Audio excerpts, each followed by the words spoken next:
For some reason, sequels are things that get some people really mad. Like, they refuse to watch them just because they're not original, negating the fact of whether they're actually good or not. And to me, that can be a little unfair. When you make your first movie, you have to establish the characters, establish the world, the rules, everything like that. So in the sequel, it allows you to take some creative licenses and work with the characters in a different light. Of course, that doesn't always work very well, but you gotta give them points for trying. You know what? Making films is a learning process, and sometimes they're just not quite ready with the first movie, and they perfect things they didn't do right in the first movie and the second movie or beyond. And you know what? Sometimes they get it really, really right. Which is why today I'm going to go over the top 10 animated sequels. Because damn it, there are some really good ones out there. At least I think so.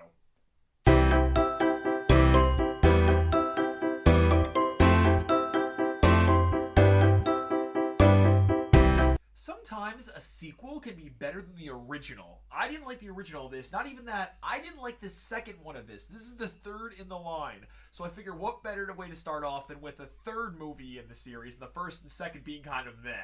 So you know what? Number 10, right off the bat, goes to Cinderella 3, A Twist in Time. Having not liked Cinderella 1 or 2, the fact that 3 was such a cool and original idea really blew my mind. In the original one, she didn't really do anything. She kind of made a dress and then went to a ball and then ran away from the ball. And then the sequel was just awful. The sequel was just garbage. So the third one comes along and she actually has to do some stuff for her happy ending. She actually has an action scene towards the end, and I'm like, what?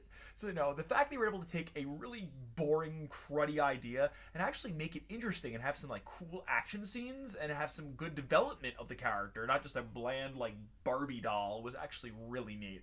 And I gotta say, I really enjoyed this movie, and I've watched it a couple times, considering I've only seen Cinderella twice in my entire life. I've seen this one 4 or 5 times. So that in itself, I'm giving the 10 spot to Cinderella 3, A Twist in Time. Because what if the glass slipper didn't fit? While we're on the subject of not liking the original Disney movies but liking the sequel, I got one more, promise, last one.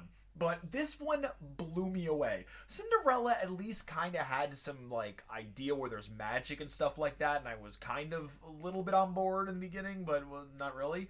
This movie, I expected literally nothing. Not even something nothing. Not even boring nothing. I expected nothing. Lady and the Tramp level of nothing. And then I saw the movie. And not only was this movie really well drawn for a home movie, it was excellent in its own regard. And it was interesting, entertaining, and once again, it had action sequences that the original really didn't. So, number 9 is gonna go to Bambi 2. Yeah, Bambi 2. You heard that right. So you ever say to yourself, man, Bambi was okay, but it would have been great if there could have been a scene where he fought a wild dog, and if one of the main characters was voiced by Patrick Stewart. I'd say, first of all, it's a really odd list of things you want from a Bambi movie, but on the flip side, here you go. A prince does not woo who.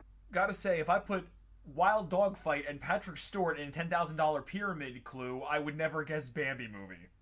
But you know what? I joke, but this movie is actually very good. It's miles above the first one because stuff actually happens. What is the original Bambi known for? That rabbit thumper thing, the frolicking in the forest, and the mom dying. That's it. That's all you know from Bambi. Name one of the things you remember from Bambi from your childhood. Exactly. Nothing. Remember the rabbit, the skunk, and the frolicking, and Bambi's mom dying. That's all you remember. At least in this one, there's some memorable scenes, and it's a fun movie to watch, and there's no more mother dying, except, in the way beginning when they're like, hey, come with me, and then the movie starts. But it is a good movie. I highly recommend it. Go watch Bambi 2. Even if you didn't see the original Bambi, you don't need to. There's nothing happening in it. Just go watch Bambi 2. It's a good mid-quel.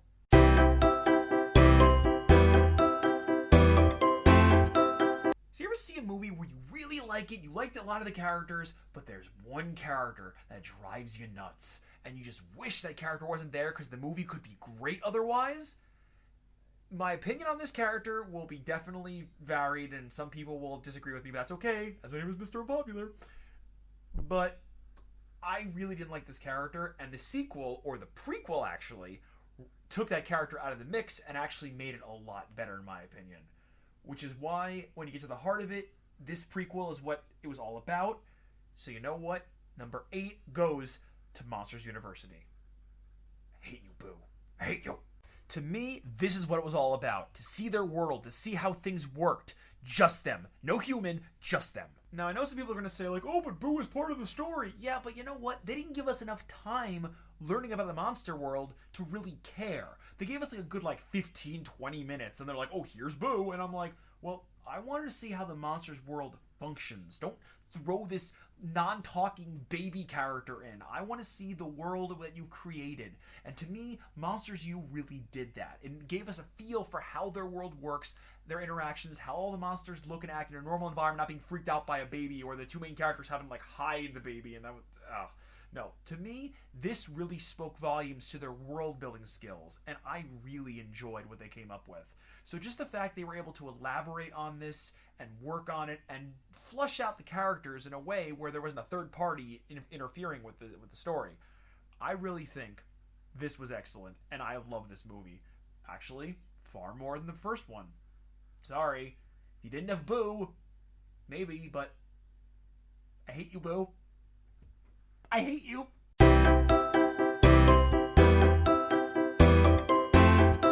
So for number 7, we have our only other Pixar movie on the list. And I had to put in this movie because it's gotta go in a best sequels list. I try to avoid the most popular ones, but I can't deny it. But the question was, which of the two were better? And if you can't guess by now, I'm talking about Toy Story. Now, there was 2 and 3, because 4 isn't out yet, as of right now. 3 had some good scenes. It was very developed, but it was a little too depressing for me. They were trying to go for the whole, we're growing up and thing. I actually preferred the story where it was eventually he'll grow up, Woody learning about his past, adding some more characters. So when it's all said and done, this number 7 spot goes to Toy Story 2. But I don't want to use my hand! I gotta say, for this one, it really just does come down to preference. Because for me, Toy Story 2 really had a better feel to it. I always liked Woody, so the fact that I got to see more of his past was really cool. And Jessie's cool, so I like to see her introduction too. And also got to keep the characters from the first and second movie. We didn't have to lose something like we did in the third movie. And the fact they were also together and he was a kid, I like that feeling of being able to do a story without having to move the story ahead too much, which is nice. It was just a nice little sit along, have a fun adventure, but then go back to normal kind of thing, which I really enjoyed. So really, for me, it wasn't a hard decision, but I can see why people like Toy Story 3, but for me, I picked Toy Story 2. So number 7 for me goes to Toy Story 2. Now, there are a few of you who are going to laugh at my number 6, but I gotta tell you this, put it into perspective. Growing up, I must have seen this movie 3 dozen times if I saw it once. I love this movie to death. I could not stop watching this. I almost had it memorized, and until I was 12, I couldn't stop watching this. I know I couldn't help it. I watched it again when I was older, and I still thought it was fun, and I really loved it. So, it's not a Disney. It's not a Pixar. No.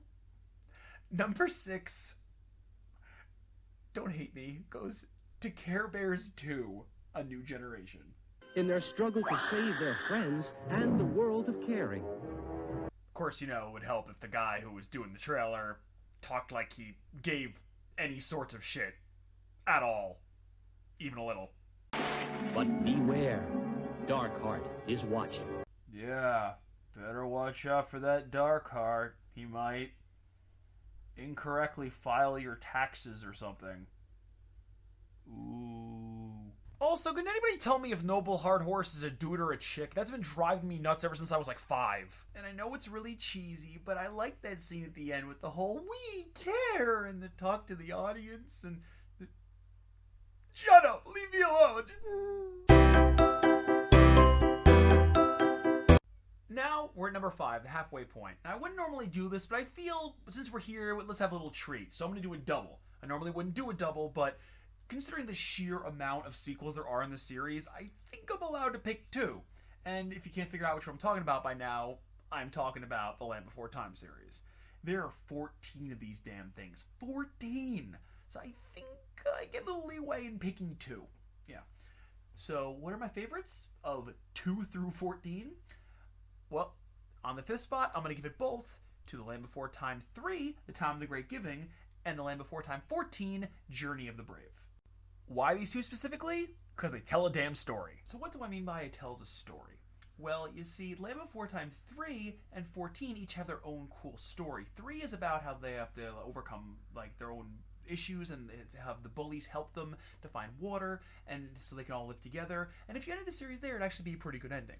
14, on the other hand, actually has them go out and having to save the father and then being a big adventure and, you know, and it brings everyone back after like 13 years not having a movie. So the fact they were able to jump right back on board was actually really cool. I really enjoyed seeing them together again. A lot of them have either annoying characters, like Chomper's more prominent in 2 and 5, he's really annoying. Or you have the stupid little girl, the 4th movie with the trying to find the medicine. She's like, I like you, Littlefoot. You know, that she's really irritating. And or later on they have like themed ones with like flying dinosaurs or tiny dinosaurs or friggin' aliens. Yeah, aliens figured that one out. You know, but yeah, 3 actually and 14 both have really good like stories and you can feel the character development and together they work. And I really enjoy 3 and 14. I think 3 and 14 are the best examples of the writers working on this series. And I think definitely they both deserve the 5 spot. Now this one kind of entirely falls into the guilty pleasure category. While it isn't drawn as well, it isn't as dark, and a lot of people don't like it. A lot of people don't. I still love this movie. I think it's fantastic. It's one of the few movies where I enjoy as much as the original, but for a different reason completely. So, number 4 for me, I love this movie to death, and I really don't care what the haters say. Number 4 goes to Hunchback of Notre Dame 2. Alright, I may have to explain this one. Alright, first off, I gotta say, for a direct-to-DVD sequel, they actually got back the entire cast. They got back Demi Moore, they got back Kevin Kline, they got back the guy who played Quasimodo, and they introduced 2 new characters that are people you might know, Haley Joel Osment and Jennifer Love Hewitt. I gotta say, for a direct-to-DVD video, that's a pretty damn good cast. Not only that, but on top of that, one of the things that I always got really pissed off at the original one was how they're all like, oh, look on the inside, because the outside doesn't matter. And then Esmeralda picks the cute guy. I was kind of weird. So the fact that Quasimodo got a love interest in the second film actually made me really happy. And I don't normally ship, but I like those 2. Yeah.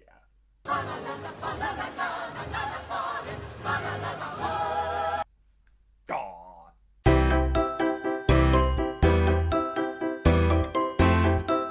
For number 3, let's go back to our old pal Don Bluth. He is really good at making some dark, depressing kids movies and having it be pretty epic, but the people making sequels some of the time tend to do a really good job even when he's not involved. And I've already talked about Land Before Time. Next, let's talk about one of his other famous series. It's about a mouse who has big dreams and moves from his home country, and he has a lot of perils and adventures along the way. And if you couldn't guess what I'm talking about, then I'm talking about An American Tail 3, The Treasure of Manhattan Island. Yeah, that was going to say Five Goes West, huh? Didn't you? Nope. The one about the Indians. Native Mouse Americans. Did I really just say Native Mouse Americans? Damn it. So I bet you're thinking, why in the hell didn't I pick Five Goes West? Well, I'll tell you. So while Five Goes West is about Fievel going out to the Wild West and stopping his family from being eaten by cats, again, and being separated from his family, and they think he's dead, again, the third one is actually, get this, the main premise is the top 1% who own the factories want to overwork and underpay the people. So the father wants to form a union, but the bad guys want to use the Native Americans as a scapegoat so they don't have to pay the people correctly and use them as fear-mongering scapegoats, which is actually really deep for a kid's movie. I dreamed we moved out west and I became a famous gunslinger. I forgot this movie gave a giant middle finger retcon in Five Goes West. Poor Five Goes West. When Five, Tiger, and all their friends return. Speaking of middle fingers, sorry Tony, you don't get a name. You get "and his friends." Ouch. Ouch. All new on video. Oh shit, better pick that up on VHS in 1997 or something. But no, really, this was actually a really good movie. It was very condensed, had a lot of stuff going on. Well, the second one was kind of like, oh, let's find Wiley Burp or Wyatt Earp, whatever the fuck his name is, and let's go shoot some, cats and save the day. This one was actually very, it had political intrigue, it had corrupt policemen, it actually had off-screen beatings of corrupt policemen, which is really kind of weird. But it was very, actually adult for one of these sequels. Even for a Don Bluth movie, this would have been more adult. But I really enjoyed it. This was actually a lot of fun. It had some good new characters, it brought back the old characters, and it flushed them out. There wasn't the whole, oh, I wonder if Fable is dead. It was actually just a cool story. I can't recommend this enough. I would say, if you had to pick between West and this one, give this one a watch. It's actually a really good movie.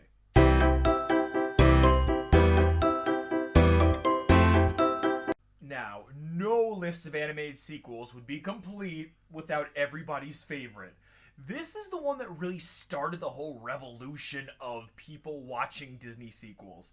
Sure, you could say that the second one kind of brought it back, but this third one is really where people started to take notice because it was so damn good. It really even rivaled the first movie that in this series here.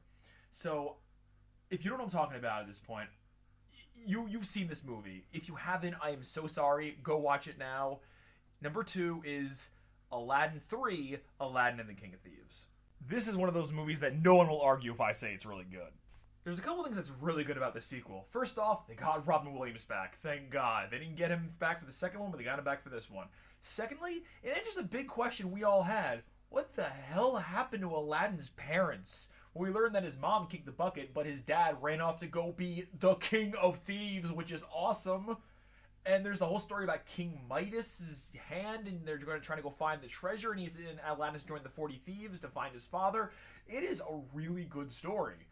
It works in every way. Yeah, the animation's a little TV-ish, but it doesn't hurt the movie at all. This is pretty much what you expect when you think of good Disney sequel. I really don't think there's a better one than this for Disney. I think this is the epitome of what they can do when they put their mind to it. And I think a lot of people agree with me. This is like the best non-theatrically released Disney sequel. And I agree. I completely agree. But we still have one more movie to go. And it's not Disney. It's not Disney. Now, before I get to number 1, I'm going to make a note here. I'm sure some of you were saying, well, where's all the DreamWorks movies? Where's all the sequels for them? And where's Kung Fu Panda or Shrek or How to Train Your Dragon or whatever? And I didn't forget about them. I didn't disqualify them. The thing is, I just didn't like them very much. I really don't like the Shrek series at all, even slightly. And I think How to Train Your Dragon 2 was okay. It wasn't like... Finding Dory was okay. Whatever. I didn't like them very much, so they could have been on the list. There was nothing disqualifying them. I just didn't really like them. However, that brings us to number 1, so you know what? Let's do it.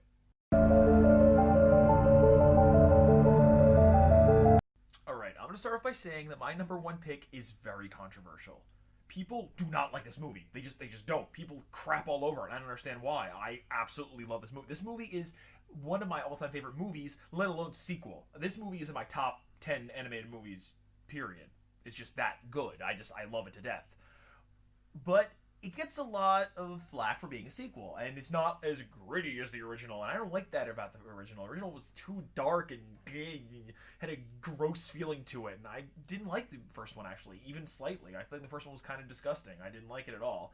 This movie was brighter, it was funner, it was just all around a good time. So for number 1, my favorite animated sequel of all time goes to All Dogs Go to Heaven 2. Everything good about a sequel is in this movie. And yes, you can quote me. To me, this is just how you do a sequel. It was excellent in every respect. It was theatrically released. It had an all-star returning cast. They did, you know, Dom DeLuise from the first movie, and they had Charlie Sheen be Charlie. Yeah, I know, it's weird. In the new version.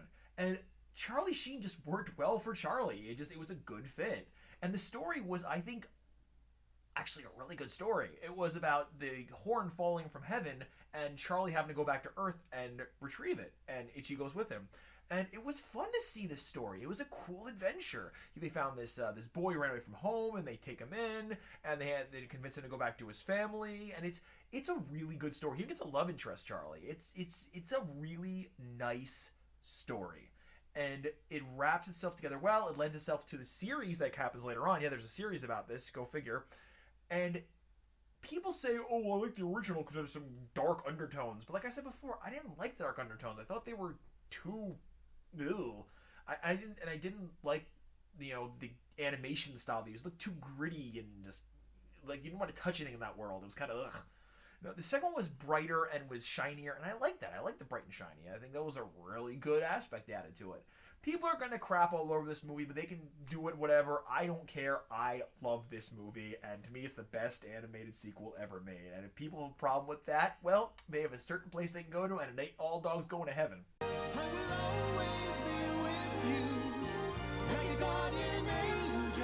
Oh yeah, I forgot to mention, the music is awesome!